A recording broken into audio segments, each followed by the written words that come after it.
Hi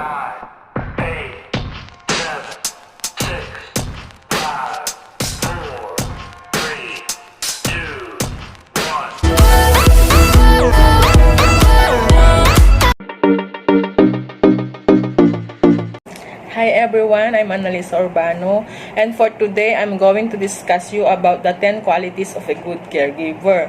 So what is a caregiver, by the way?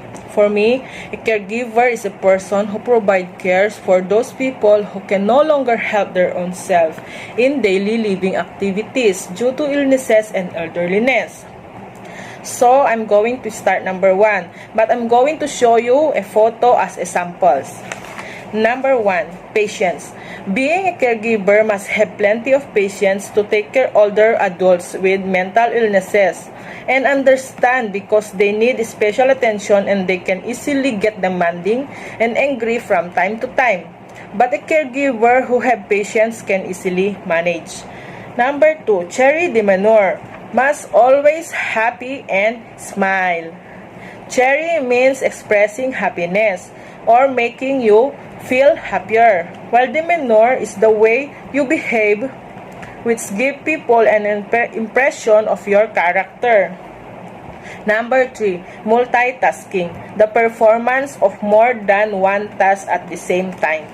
Number 4, being able to think quickly. You must have the confidence, self-confident, and energetic to think quickly. Fast thinking also ties into planning, problem solving, and being able to focus. Number 5, punctuality is important for anyone in any job, but caregivers carry the responsibilities of entire families on their shoulders. Be on time and have much respect for other people's time as have for your own. Number 6, willingness to learn. Always ready to acquire new knowledge and develop your skills to improve your work performance. Number 7, being a good listener. Focusing attention on the person and making appropriate eye contact, capture ideas, ask questions, and restate issues to confirm that their understanding is correct. Number 8, kindness and empathy. Kindness is about being considerate, friendly, and generous to others, while empathy is the ability to understand and share the feelings of others, showing interest and be supportive. Number 9, willingness to go extra miles. You'll want to keep doing your very best to achieve something, and even how far and how hard, putting more efforts than is expected of you. Number 10, being able to take responsibilities. The responsibilities to do the right thing with no excuses for what caregiver duties such as light housekeeping, medication reminder, compassionship, personal care, respite care.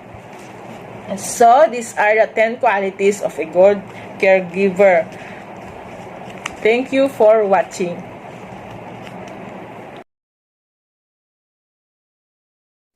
Hi everyone, I'm Analiza Urbano, one of the trainees of Ncma or Nurse Caregiver Management Alliance here in Malaysia. Today, I'm going to show you a video demonstrating how to transfer a patient from bed to the wheelchair. This technique may be useful for someone who has weakness in their legs or who may need assistance with balanced standing from transferring without using any device. Before going to the patient, we must do the proper hand washing. Introduce yourself to the patient and tell her what you're going to do. Position her right arm. Raise the bed. And bend the opposite knee. With one hand on the pelvis and other hand on patient's shoulder blade. Bring the legs off the edge of the bed. Stabilize the patient's hip. Lift the patient up to sitting position. You ask her if she feels dizzy or if she okay. You can count 1 to 3 before you lift her up and bring her toward to the wheelchair. Make sure that the patient is well seated.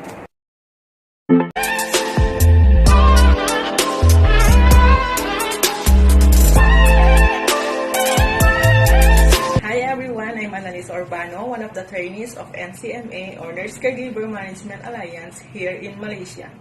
Today, I'm going to show you how to clean and sterilize the baby bottles and how to do the proper burping of a baby. It is important to sterilize your baby equipment, including your baby bottle. This will protect your baby against infection, in particular vomiting and diarrhea.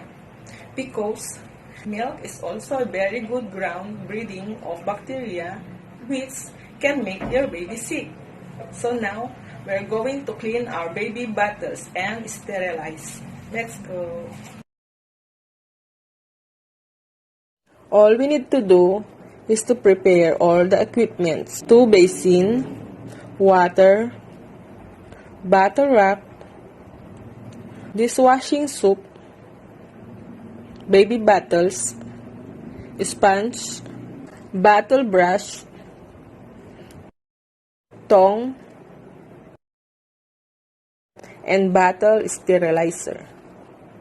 Before we're going to start, we must do the proper hand hygiene. So now we're going to start to clean and sterilize our baby bottle. Assuming that the basin, we filled it up with warm water, then put the soap in the basin with the warm water, then mix it. But make sure all the bottles is empty or throw all the remaining milk. Then we are going to start disassemble the bottle on its part. We have 4 parts of baby bottles. We have the cover or cap, the nipple, collar, and the bottle. Wash the bottle using the brush. Make sure you reach all the sides of the bottle, inside and out. Then, use the sponge to wash the cover or cap and the collar.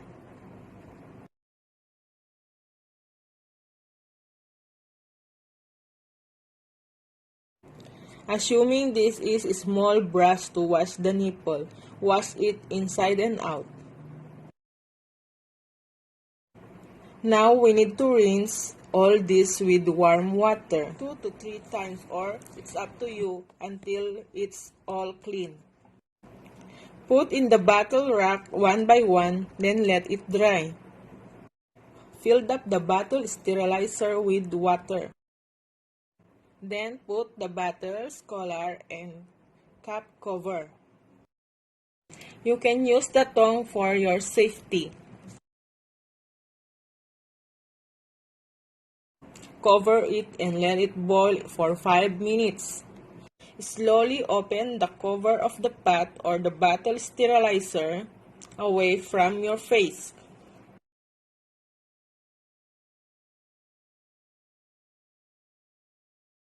So, we need to put this at the last. Must boil for 5 minutes. Cover it and wait for 5 minutes. Then after 5 minutes, we're going to open it slowly. Take out 1 by 1 and arrange in the bottle wrap for drying. Assuming that all is dry. Now, we're going to assemble the bottle. Take the collar and the nipple, then join it. Take the bottle, then fix it to the collar and the nipple. Then last, the cap or the cover.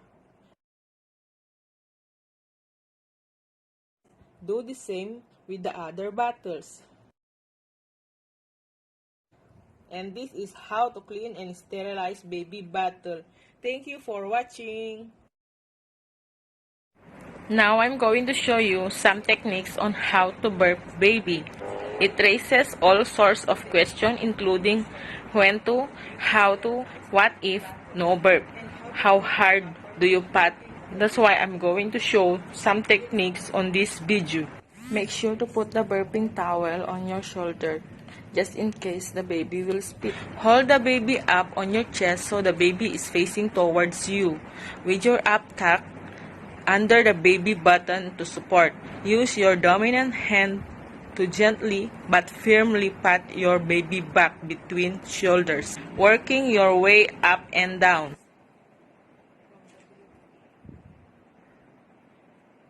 Next technique is baby sitting on your lap. Place a burp clothes on your leg and the baby is on your other leg. That your other hand open and holding baby jaw. The forefinger and the thumb are used as source of weights, but the palm supporting the chest using firm and gently pressure to support baby head. Use your dominant hand to gently but firmly pat your baby back between shoulders.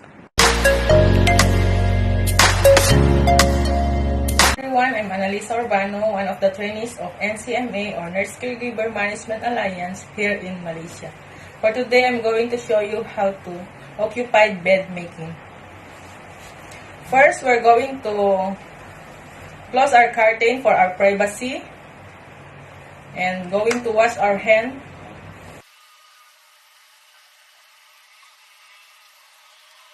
I already washed my hand and I already wear my gloves. We're going to gather all our equipments and we have the blanket, the bottom sheet, draw sheet, pillowcase, and the assuming underpad.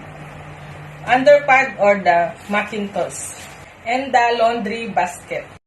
Now I'm going to introduce myself to my patient. Hi Auntie, how are you? What is your name? I'm your caregiver for today. I'm Analiza. Assuming that this is a hospital bed and now I'm going to put down the railings this side. First, we're going to loosen all sides of the linens.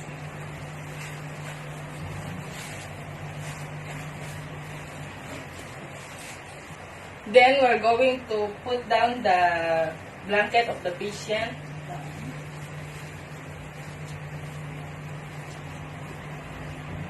Then bend the knee and put the left hand up, then slowly turn.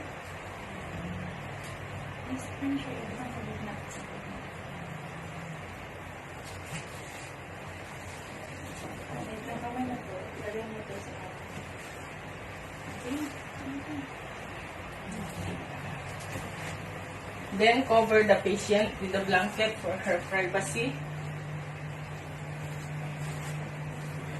Now we're going to roll the dirty linens.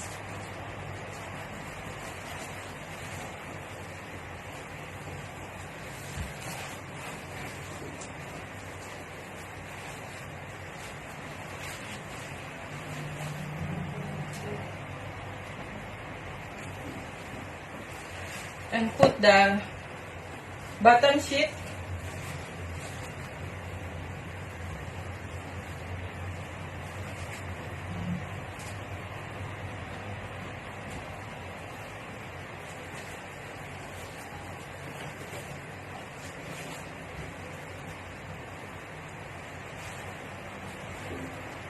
tack both sides.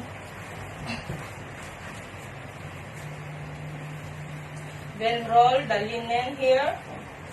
So later going to spread the linen at the other side, make us easier.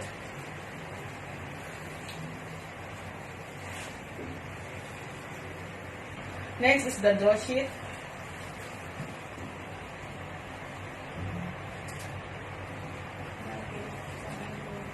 Then roll also.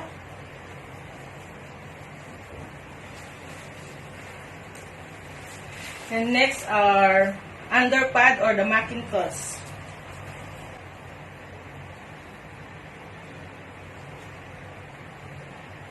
And roll also like that.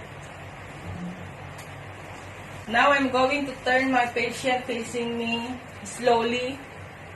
First, we're going to put the blanket down.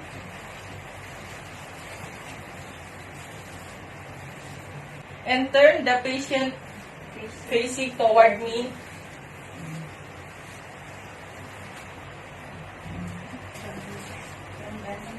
Bend the knee again. And this hand, right hand, will put up.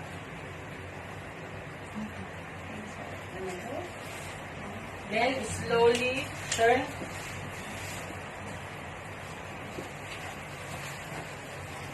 Put again the blanket for her privacy.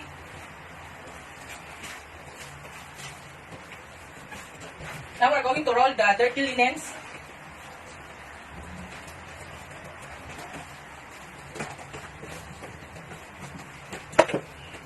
And dirty linens put in the laundry basket. Now we're going to spread the bottom sheet.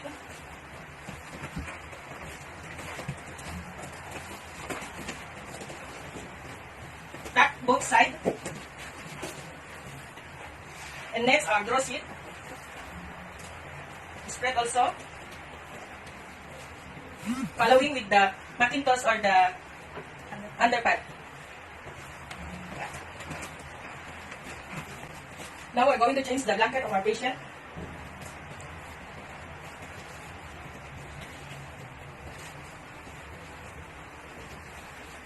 Tuck both sides.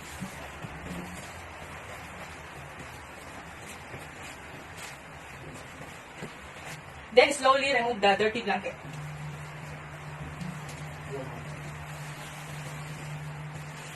And put it on the laundry basket. Now we're going to turn back our patient to her position.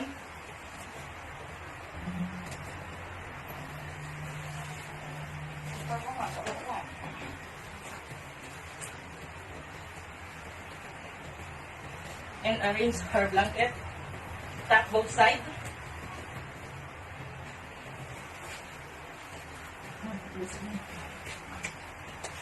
Then next we're going to change the pillowcase. Slowly remove the pillowcase from your patient head. Then, removing the pillowcase, we need to roll it.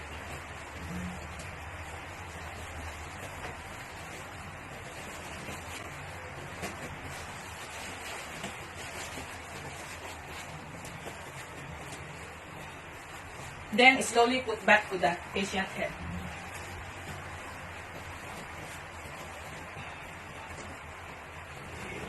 And after everything finished, put back the railings of the bed up like this.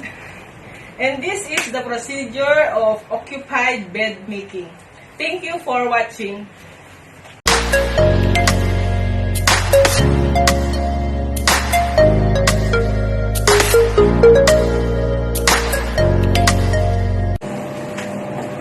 Hi everyone, I'm Analiza Urbano, one of the trainees of Ncma or Nurse Caregiver Management Alliance here in Malaysia. For today, I'm going to show you how to bathe the baby. So assuming that this is my baby, all we need is basin, baby cloth, towels, baby diaper, cotton balls, and baby soup. Before we're going to start, all we need to do is to off all the aircon and fan. And we must do the proper hand hygiene. So now we're going to wash our hand. After washing our hand, we can start now. First, we're going to take out the baby diaper. Next is the baby cloth.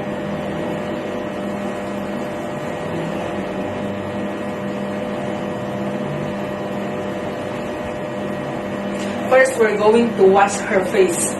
Washing her face, we need to use the cotton balls. Use these cotton balls, dip into the warm water, and wash her face. Wash her eyes first from inner to outer, left and right. And next is the face, mouth, and nose.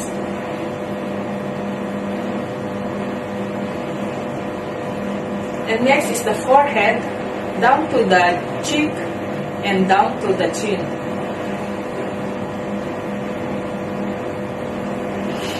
Then, washing her ears is we need a towel. Dip the towel to the water. Then, wash the baby ear. The ear and the back. Then pat dry. After washing her face, we need to wash her hair. Carry baby with the palm of your hand supporting his head and neck, tucking him your body. Tilt his head slightly toward over the bath basin and wash his hair. All we need to do is to put little bit of baby soap and apply to her hair gently. Then, now we're going to rinse the baby hair with the water. You can also use the cloth to wrap it. Make sure all the soap is gone.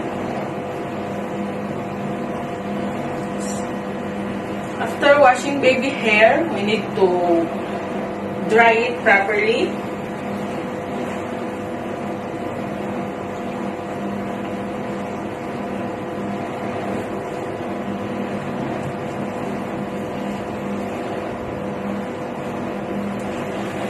And now we're going to wash baby body. Then fill up the bathtub with the warm water but in proper comfortable temperature by using your wrist or elbow to make sure the water temperature is right. Going to wash baby body. Then hold baby like this and make sure baby head is higher than the water. Then we're going to start the neck. Wash the neck. In the hand, arm, and fingers. Then the chest and the stomach. After the chest and stomach, we need to wash the leg, feet, and toes. Left and right. After washing her front, once you're done on front, we are going to gently turn over on her tummy but make sure keep the face out of the water. And now we're going to wash baby back.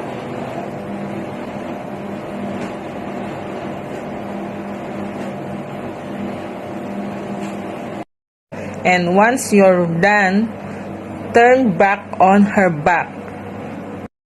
Now we're going to wash the diaper part.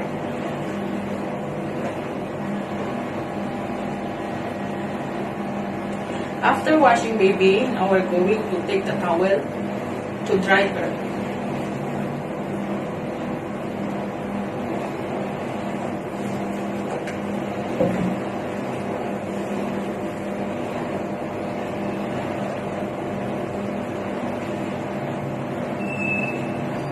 Assuming that baby is all dry, now we're going to put her diaper and her clothes.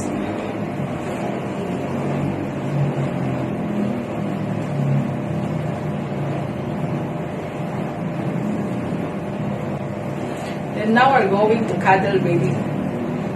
Everything finished.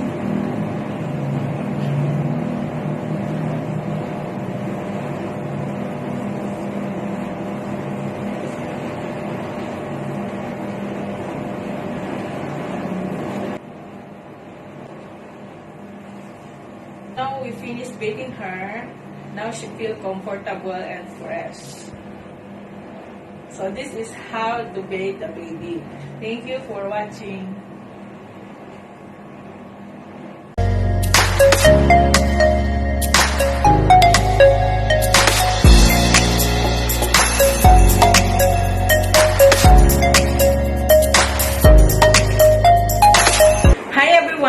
Analiza Urbano, one of the trainees of Ncma or Nurse Caregiver Management Alliance here in Malaysia. Today, I'm going to show you how to check the vital signs. First, we're going to prepare all our equipments.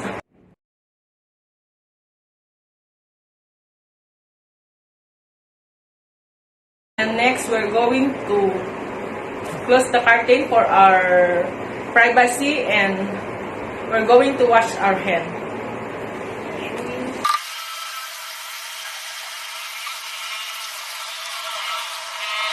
Now I'm going to introduce myself to my patient. Hi Auntie, how are you?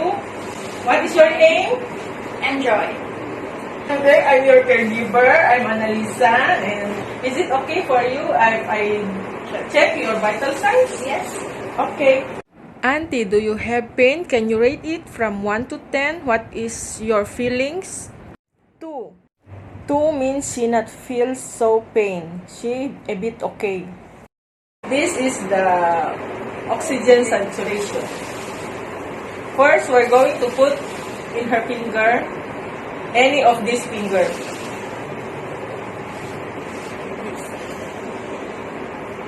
And you're going to on. Normal oxygen saturation is 95 to 100. And her oxygen saturation is 99. So that is normal for her.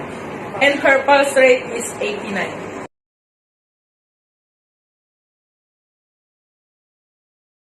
Now we're going to check her blood sugar. This is the machine. We're going to put the close stripe. Insert. This is the needle. We need to put it slowly and remove the cover. First, we're going to wipe her finger with this alcohol swab.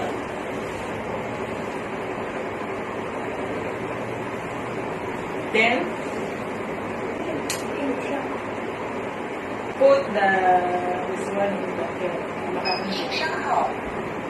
wipe the finger with the alcohol swab. Her blood sugar level is 5.3. And this is not normal because the normal blood sugar is 5. Now we're going to remove this one and throw to the dustbin.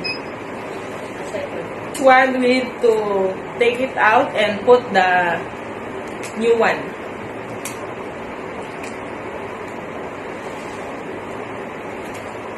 Going to check her body temperature using the infrared. Put in the middle of the forehead.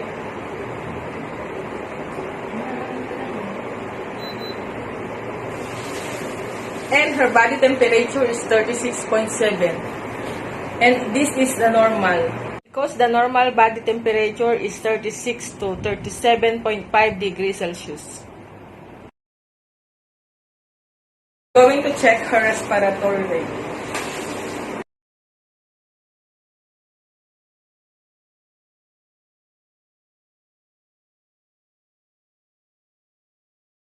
And now we're going to check her blood pressure using our stethoscope.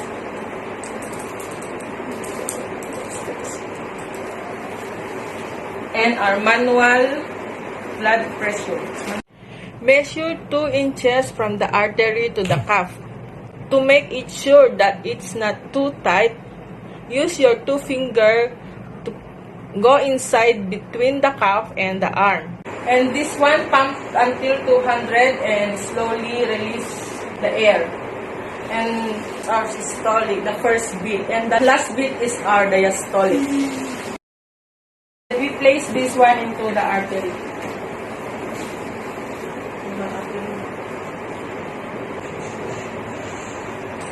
And her blood pressure is 110/70. And our normal blood pressure is 120/80. And her blood pressure is normal. Then documents the result. Her vital signs is all normal. So thank you for watching.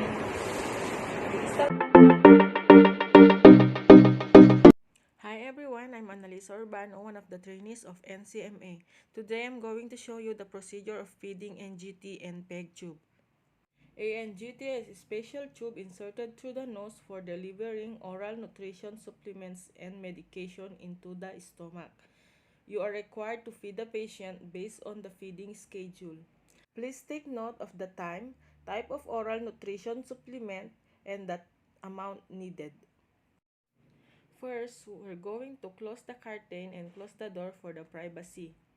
And we're going to wash our hand. Assuming that I already washed my hand and I already wore the gloves. And now I'm going to introduce myself to the patient and explain the procedure. Hi Auntie, I'm your caregiver for today. I'm Analiza. For today, I'm going to feed you. Is it okay for you? Before feeding her, we're going to elevate her bed in 45 degrees.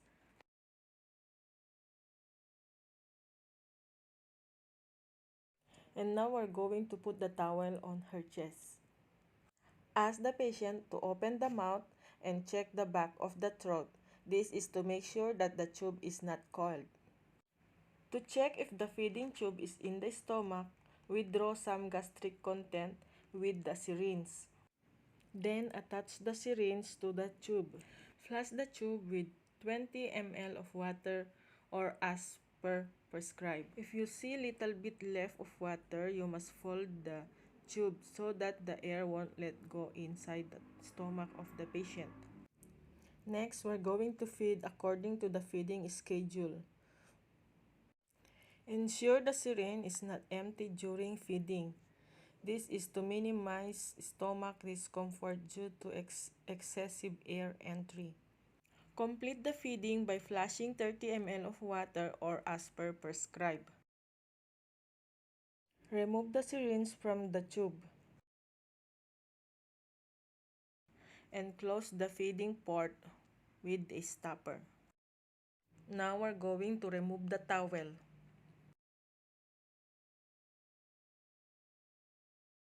After feeding, the patient must be seated for 30 to 1 hour.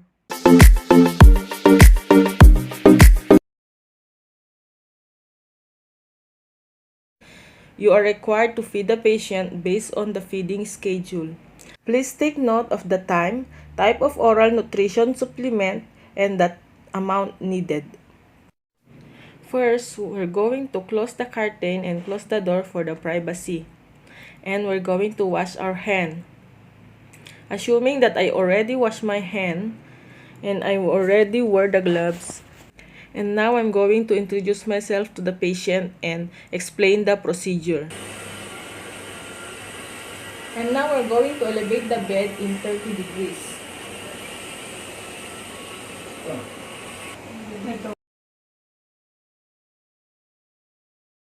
After elevating the bed, we need to put the towel on the stove.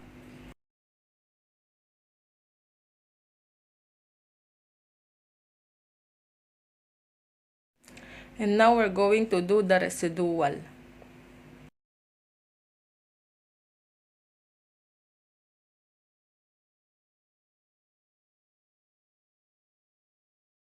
Attach the syringe for our feeding.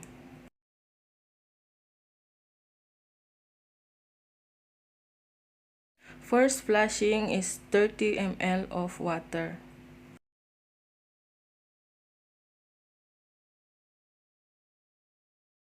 Then slowly let go the tube. If you see little bit of water remaining, you need to close it so that the air won't go inside the stomach of the patient. And now we're going to give the formula milk. Continue feeding until we finish the feeding formula.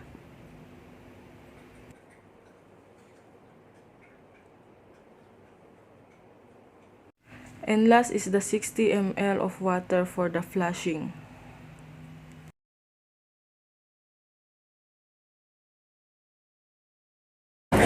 And if you see that little bit of water, need to close again the tubing, fold the tubing, and remove the syringe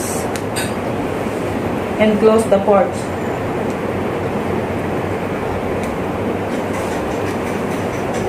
Now we're going to take out the towel. Then wait until 1 hour to put back the patient on her position.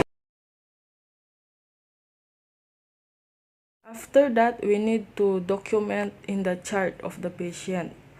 And we need to remove our gloves and wash again our hands.